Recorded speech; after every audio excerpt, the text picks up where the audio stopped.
Hello नमस्कार, म Amit JS Yadav, एउटा कार्यरत म्याथ टिचर प्राइमरी लेभलको र म आज यो भिडियोको मार्फतबाट केही कुरा सानो जानकारी दिन खोजिरहेको छु। हामी स्टुडेन्ट लाइफ हाम्रो सबैजनाले चाहन्छौँ कि हामी नै राम्रो गरौँ, अगाडि बढौँ र सबैलाई अगाडि बढ्ने चाहना हुन्छ। त्यही चाहनाको पूरा गर्नको निम्ति हामीले किताबी या स्कुल या कोचिङ या ट्युसन जस्ता कुराहरूमा हामी लागिरहेको हुन्छौँ र आफ्नो समय जीवनको दिइरहेको हुन्छौँ। तर त्यो समयलाई साँच्चीकै उपयोग गरिरहेछौँ कि दुरुपयोग, त्यो कुरा हाम्रो आत्मालाई सबै कुरा अवगत हुन्छ र त्यो कुरालाई हामी अवगतको साथ अगाडि बढ्छौँ। र अनेक किसिमको मान्छे हुन्छ, अनेक किसिमको साथी हुन्छ त्यहाँ क्लासमा र कोचिङमा र ट्युसनमा पढ्दाखेरि।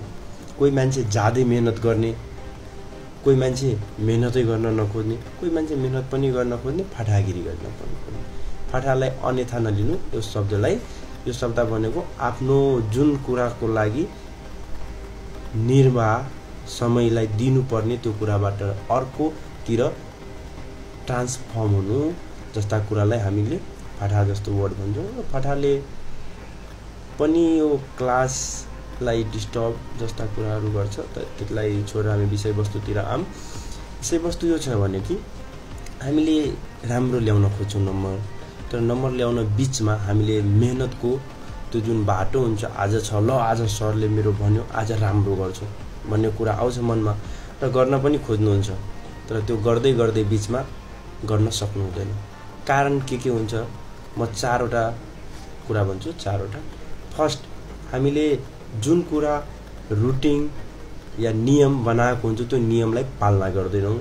दोस्रो कुरा, हामीले त्यो कुरालाई बढी फोकस गर्दैनौँ, त्यो हाम्रो महत्त्वपूर्ण छ जीवनमा। तेस्रो कुरा, साथी र सङ्गतमा लागेर अर्कोतिर जानु।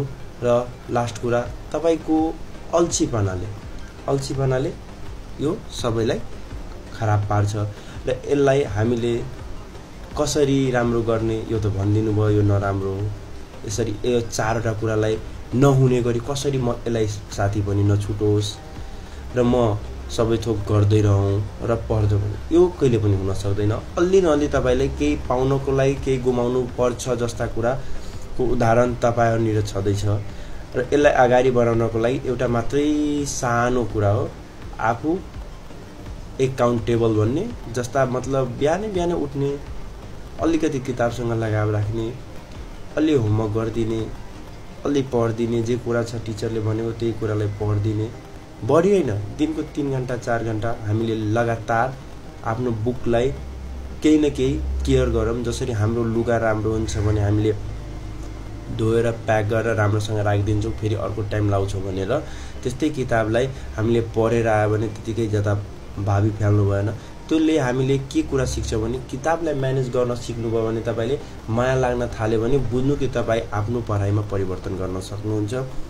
र त्यसपछि हाम्रो कुरालाई अगाडि बढाउँ। अगाडि बढ्दै के हुन्छ भने इक्जाम समय आउँछ। इक्जाम समयलाई कसरी हामीले डिल गर्ने भनेको, इक्जामभन्दा हामीले केही दिन आफ्नो क्षमता अनुसार, तपाईँको क्षमता 10 दिन पढ्दाखेरि हुन्छ कि 20 दिन अगाडिदेखि पढ्दा हुन्छ कि, त्यसलाई प्रिपेरेसन गर्ने।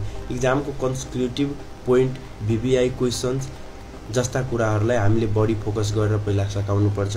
समय बचेमा हामीले फेरि रिभिजन गर्नुपर्छ सबैलाई, अनि अगाडि बढ्नुपर्छ।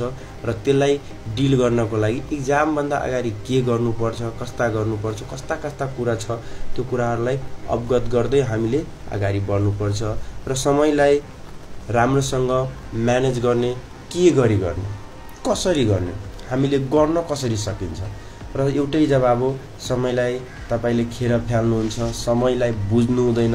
त्यो समय बिना हामीले अधुरो छौँ भन्ने कुरा बुझ्नु। तपाईँ समयको महत्त्व कतिखेर बुझ्नुहुन्छ? जब 10 बजेदेखि लिएर 4 बजे ड्युटी गर्नुहुन्छ र 10 बजे टाइममा तपाईँ नपुग्दाखेरि तपाईँको पैसा काट्ने छ, त्यति बेला तपाईँले समयको महत्त्व बुझ्ने मौका पाउनुहुन्छ। र अहिले नैदेखि त्यो समयलाई राम्रोसँग बुझेर अगाडि बढ्नुहुन्छ भने अगाडि बढ्ने आवश्यक हो तपाईँको, कसैले रोक्दैन। र सबै मान्छेको जीवनमा अवसर आउँछ, आज होइन भोलि होइन पर्सि तर त्यो अवसरलाई तपाईले सम्हालेर राख्नुपर्छ र अगाडि बढ्नुपर्छ।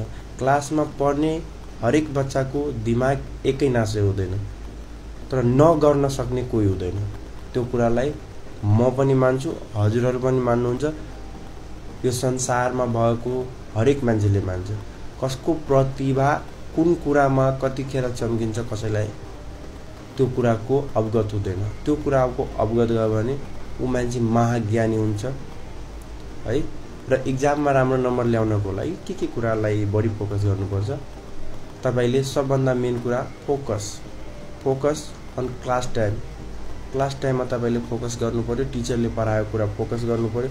त्यो कुरालाई हामीले होमवर्क या रिडिङ जस्ता बुकको केही कुरा हुन्छ पढेर आउने या गर्ने, सबै कुरालाई ध्यानपूर्वक गर्ने, अगाडि आएर बुझाउने र अगाडि टिचर भन्दा हुने कुरा नै तपाईको एक्जाममा प्रतिभाशाली हुने क्षमता हेराउँछ तपाईभित्र। त्यो कुरालाई आफूले ध्यान दिनु होला।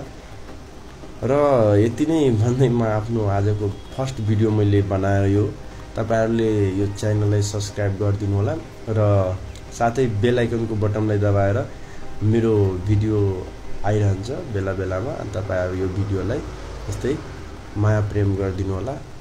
र म अझै यो कुराहरुलाई थप्दै अगाडि बढ्दै छु। भिडियो कन्टेन्ट क्वालिटी र अझै थपिन्छ। अहिले सुरुवात मोबाइलबाट हो भएको।